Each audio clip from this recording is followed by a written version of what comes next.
Everyone's attracted to narcissistic people. They're charming, they're charismatic, they're confident.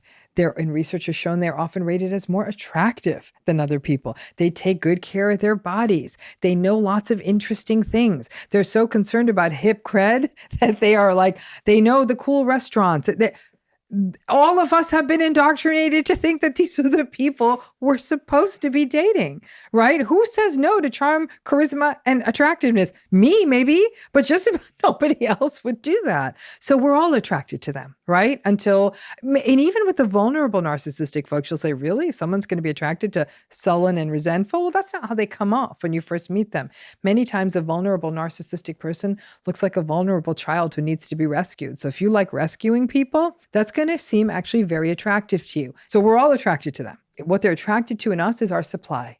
Now, supply can mean different things to different narcissistic folks. Classical sorts of supply are we attractive? If we're attractive, if we have some form of social status, if we have resource, if we have connections, the things that would get them supply.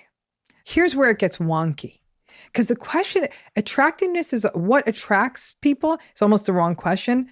The more deep question is what gets people stuck in narcissistic relationships. Because narcissistic relationships start strong. These are people who are running their fastest miles in the beginning of the marathon. Like they're just like, go. And these can often feel like a fairy tale.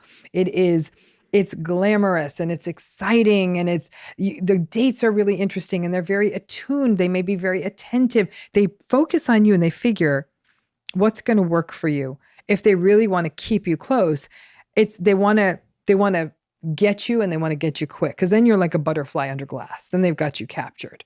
Because after all this good stuff happens, you've bought in. You might even be dubious for a while saying, oh, seems too good to be true, or I don't know. But then people, I always say it's somewhere between 6 weeks and 6 months, the devaluing stage starts. And then they've got you, right? And you might get the passive aggressive digs, the minimizations, the lack of empathy, the withdrawing, the withholding. And people will say, where did that first 6 weeks go to? Like, wait a minute, we had such a good time. And as the devaluing begins, people start to blame themselves.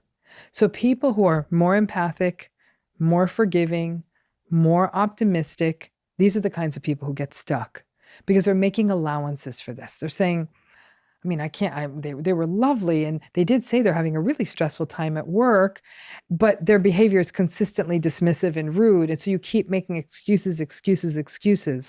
But then there's a few good days sprinkled in there.